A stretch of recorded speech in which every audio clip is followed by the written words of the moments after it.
Bonjour à tous et bienvenue. Je m'appelle Steven Srouzo et dans le cadre d'un projet porté par l'Université de Nantes avec Teresa Ondarkova et Angèle Moreau, nous recevons aujourd'hui, dans le cadre de notre série de podcasts associés au film Les Chatouilles, Madame Cécile de Oliveira, actuellement avocate et présidente de la Commission Droits de l'Homme du barreau de Nantes. Nous la questionnerons sur les débats actuels mis en scène par le film.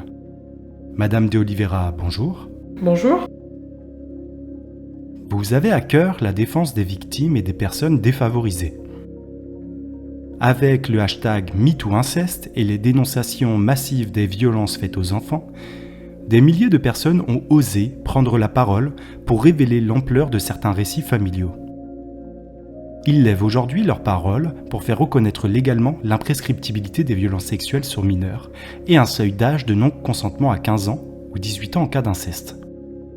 Quel regard professionnel avez-vous sur ces débats ? Sont-ils nécessaires ? Alors les débats, bien sûr qu'ils sont nécessaires parce qu'ils permettent à la société de réfléchir à ces questions qui sont des questions très universelles. Après, j'ai un point de vue de praticienne, avocate, sur la question d'abord de l'imprescriptibilité. Ça veut dire que on pourrait, sans aucune limite de temps, porter plainte contre une personne qui aurait abusé sexuellement de nous. Je suis très hostile à cette imprescriptibilité. Cette notion me paraît être une notion qui enferme les victimes dans un piège. Et c'est une notion, par ailleurs, qui est extrêmement démagogique et qui n'a aucune efficacité juridique. Si l'on dit à une victime qu'elle peut porter plainte jusqu'à la fin de sa vie pour des abus sexuels, on ne la met pas face à la loi qui est actuellement un dépôt de plainte possible jusqu'à 20 ou 30 années, au-delà de la majorité, selon le type de fait qu'on a subi. Et donc, sur un temps long de la vie adulte. Si vous pouvez porter plainte contre votre agresseur jusqu'à vos 38 ou jusqu'à vos 48 ans, alors vous êtes dans une situation qui vous permet de faire face à une thérapie qui vous renforce pour déposer plainte. Vous êtes dans une situation où vous avez construit votre vie d'adulte, que ce soit sur le plan du couple, le plan familial, le plan professionnel. Et donc vous êtes dans une situation dans laquelle vous avez cette date butoir qui est suffisamment éloignée de votre jeunesse et des faits pour qu'on puisse prendre en compte votre parole. Je crois que ces dates butoirs, elles sont très utiles aux victimes d'abus sexuels. Je l'ai vu dans ma pratique. Dans ma pratique, j'ai vu des personnes qui déposaient plainte à la veille de la prescription. Et je pense que s'il n'y avait pas eu cette date de prescription, elles n'auraient peut-être pas déposé plainte. À ce moment-là, c'était une prescription à 28 années, quand je l'ai vu dans 2 cas. Et j'ai trouvé que c'était très fort. Et puis, il faut être réaliste, c'est-à-dire que si on dépose plainte pour des faits qui se sont passés il y a 60 ou 70 ans, probablement l'auteur des faits, qui est généralement plus âgé, sera mort. Les témoins seront tous morts. Il n'y aura plus la moindre preuve matérielle. Les lieux auront changé. Et donc, c'est vraiment vendre, non pas du rêve, mais du cauchemar aux victimes. Et donc, je suis farouchement contre l'imprescriptibilité. Vous soulevez un point important, puisque vous disiez que cela puisse enfermer la victime. Pouvez-vous préciser ? Eh bien, dans les rencontres que je peux faire avec des personnes victimes d'abus sexuels dans l'enfance, il y a cette notion d'être pris comme dans un filet, avec une grande difficulté à démêler les liens de ce filet pour arriver à une espèce de clarté de pensée. Et je pense que être face à une non-limite de temps, ça ne vous donne pas les moyens, c'est-à-dire le cadre qui est nécessaire pour sortir du filet dans lequel vous avez été enfermé par les adultes qui vous entouraient au moment des faits d'abus sexuels, par votre propre culpabilité, bref, tout ce qui fait qu'il est compliqué de parler. Derrière les faits que traite le film Les Chatouilles d'Andrea Bescon et Éric Métayer, semble se dessiner tout un fait de société que vous avez nommé. Quelle a, selon vous, été l'influence des mouvements MeToo et l'affaire Matzneff sur l'évolution du regard porté sur cet aspect juridique ?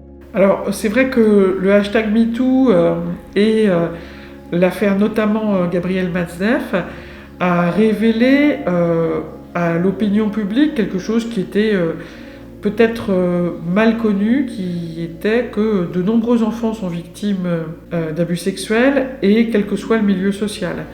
Le film Les Chatouilles présente un milieu social, je dirais, assez favorisé du côté de l'agresseur et un milieu social ordinaire du côté des parents de la petite fille victime. Le hashtag MeToo a bien évidemment, probablement permis de libérer un certain nombre de personnes qui s'estimaient honteuses d'avoir subi des abus sexuels, inversant ainsi la question de la honte. La loi Billon est actuellement en débat au sein de la jurisprudence française. Beaucoup de victimes et d'associations la décrient et considèrent que derrière son titre de loi pour renforcer la protection des mineurs, ce dispositif fragilise la protection des enfants. Quel positionnement avez-vous concernant ce débat ? Que vient-il révéler ? La loi est dans une situation, on est sur une situation un peu finale d'approbation de cette loi. Cette loi vient sur une situation d'infraction sexuelle qui est assez mal connue, y compris des professionnels d'ailleurs, tellement les définitions des infractions sexuelles sont complexes. Elle vient criminaliser tout acte de pénétration sexuelle commis par une personne majeure sur une personne de moins de 15 ans. Je pense que c'est probablement assez juste que ces actes-là soient criminalisés, mais parallèlement, les réformes législatives actuelles viennent faire dépendre les infractions sexuelles que sont les viols des cours criminelles et non plus des cours d'assises, et viennent créer donc une juridiction qui apparaît comme un peu intermédiaire entre le tribunal correctionnel et la cour d'assises. Merci beaucoup pour ces précisions. Monsieur Éric Dupond-Moretti a défendu la clause Roméo et Juliette, conditionnant l'application de la loi à un écart d'âge d'au moins 5 ans entre la victime mineure et l'agresseur majeur. Ainsi, elle ramène le seuil de non-consentement à 13 ans lorsque les viols sont commis par des majeurs de 18 ans, alors même qu'aujourd'hui le code pénal interdit toute relation sexuelle entre un mineur de moins de 15 ans et un majeur sous la qualification d'atteinte sexuelle. Cette notion d'atteinte sexuelle est-elle révélatrice ? Ne devrions-nous pas favoriser le terme de violence sexuelle ou d'agression ? Le terme atteinte sexuelle est un terme que je trouve très juste parce qu'il permettait de réprimer des comportements sexuels même quand l'adolescent était consentant. Si la personne avait plus de 18 ans, si l'auteur avait plus de 18 ans et qu'il avait notamment une autorité sur cette personne, y compris entre l'âge de 15 et de 18 ans. Donc moi je trouvais que c'était quand même une protection importante des mineurs et des adolescents jusqu'à 18 ans. Alors après, la clause Roméo et Juliette qui consiste à protéger les amours adolescentes, elle me paraît pertinente. En réalité, dans les faits, les parquets, c'est-à-dire les procureurs, ne poursuivaient pas un jeune majeur de 19 ou 20 ans qui aurait eu une petite amie de 16 ou 17 ans. Bien sûr que non, on sait que la société accepte tout à fait ce type de relation amoureuse. Il y aurait donc, si je l'ai bien compris, derrière le terme d'atteinte sexuelle, une expression considérant une réalité plus vaste que celui d'agression ? Alors, dans l'échelle des infractions sexuelles, il y avait les atteintes sexuelles, oui. Et ensuite il y avait les atteintes sexuelles avec violence, menace, contrainte ou surprise, et ensuite il y avait les agressions sexuelles avec pénétration qu'on appelle viol. Donc il y avait une espèce de pyramide, et en bas il y avait les atteintes sexuelles, c'est-à-dire des actes sexuels dans lesquels il n'y avait ni violence, ni contrainte, ni menace, ni surprise. Ce sont des actes qui sont interdits en raison de la différence d'âge entre l'enfant ou l'adolescent et l'auteur, et quand la victime a plus de 15 ans, et qui est donc clairement un adolescent ou une adolescente, la notion d'autorité ou la notion d'ascendance rend tout acte sexuel interdit. nous avons pu entendre à plusieurs reprises le terme d'inceste consenti. N'est-ce pas une belle manière de légiférer autour d'un non-sens quand on considère les réalités psychiques propres à un enfant en construction ? Alors l'inceste, c'est une notion qui n'a pas été définie juridiquement. L'inceste, ça peut être des relations entre des frères ou des sœurs adultes, âgés, dans une situation incestueuse qui était, je dirais, tolérée par la société. Évidemment, ça s'inscrit dans des relations totalement pathologiques. Le fait d'avoir des relations sexuelles avec son frère ou sa sœur, même s'il y a une différence d'âge qui est faible, est une situation pathologique. Je ne viens pas défendre ça. Mais en revanche, je dis que la société fermait les yeux sur ces relations, je dirais, étranges et probablement assez dangereuses psychiquement pour les deux. Alors après, si l'inceste est défini comme une relation sexuelle entre des personnes d'une même famille, il va falloir définir ce que c'est que la famille nucléaire, les parents, les frères et sœurs, les grands-parents, les oncles, les cousins, les cousines, ça devient quelque chose qui doit être défini. Évidemment, les relations sexuelles incestueuses sont des relations toxiques, même on peut le penser entre cousins. Mais ces relations sexuelles incestueuses, elles doivent pouvoir être définies de manière précise, de façon à ce que les repères soient très clairs pour la société. Les enfants de 13 à 15 ans violés par un jeune majeur seront toujours soumis à des interrogatoires pour apporter les preuves de leur non-consentement malgré la clause Roméo et Juliette. Qu'est-ce qui peut expliquer cette difficulté à ne pas vouloir les reconnaître victimes ? Alors moi je vais vous dire très honnêtement, en pratique, ces personnes qui auraient des relations sexuelles avec, je veux dire, un grand frère par exemple, qui leur imposerait bien sûr, compte tenu de la différence d'âge et du statut d'aîné, des relations sexuelles, ces enfants ou ces adolescents-là seraient toujours considérés comme victimes par la justice. C'est un fantasme de penser que la justice va accepter ou a accepté ce type de relation. J'ai jamais vu ça moi en pratique. J'ai toujours vu ce type de relation réprimée.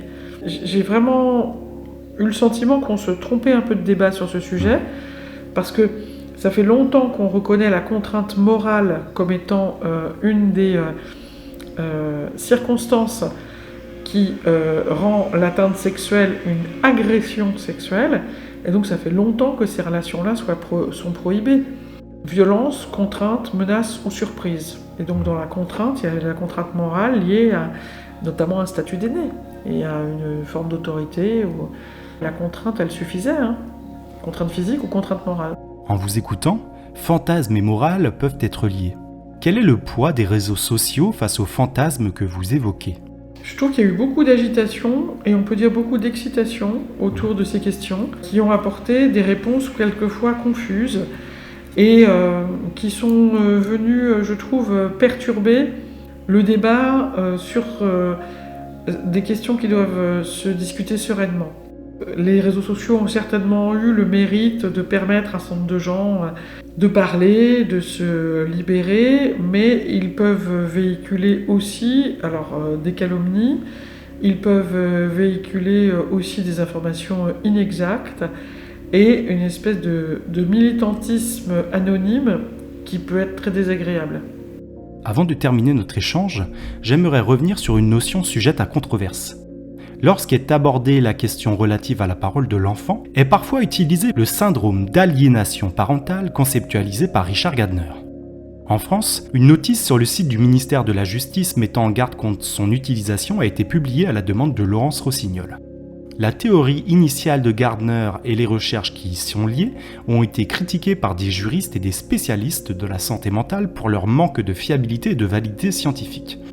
Ce syndrome, utilisé en jurisprudence malgré sa controverse, n'est-il pas représentatif d'une réalité que l'on refuse de voir, la parole de l'enfant étant encore une fois de plus écartée ? Ce syndrome, il est venu évidemment rencontrer une période où les séparations de parents ont explosé en nombre.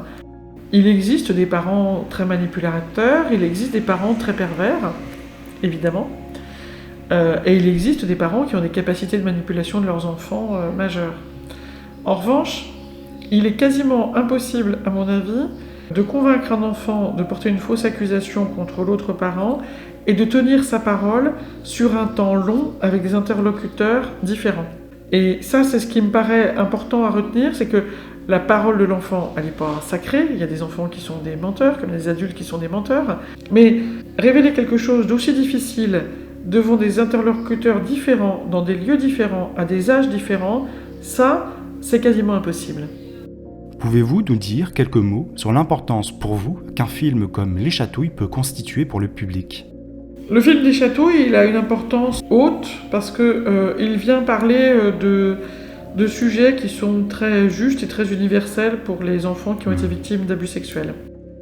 D'abord, il vient dire à quel point c'est douloureux d'aller en parler, même à un thérapeute. C'est la première scène. Ensuite, il vient dire à quel point les adultes, les parents, sont aveugles à ce qui apparaît presque comme des éléments de preuve, des symptômes de ces agressions sexuelles. Enfin, il vient dire la capacité de manipulation des agresseurs sexuels adultes pédophiles et la douleur du silence pour les victimes. Pour terminer notre échange, avez-vous un conseil à donner aux personnes qui pourraient écouter ce podcast, victimes ou non, à propos de ces conduites d'actualité ? Je pense que ce qui est utile pour une personne victime d'agression sexuelle, c'est au-delà de la qualité de la prise en charge psychologique, c'est d'aller accompagné par quelqu'un qui compte pour vous dans un tribunal, dans une cour d'assises ou cour criminelle, assister à quelques dizaines de minutes d'un procès pour comprendre ce qui se passe quand on parle. Et je pense que c'est souvent très fort. Madame De Oliveira, merci beaucoup d'avoir accepté de nous accueillir. Merci. Quant à nous, nous nous reverrons la semaine prochaine avec Madame Gwenaëlle Kreshkadek, psychologue clinicienne, pour avoir son point de vue de professionnel sur le film. À bientôt pour un nouvel échange.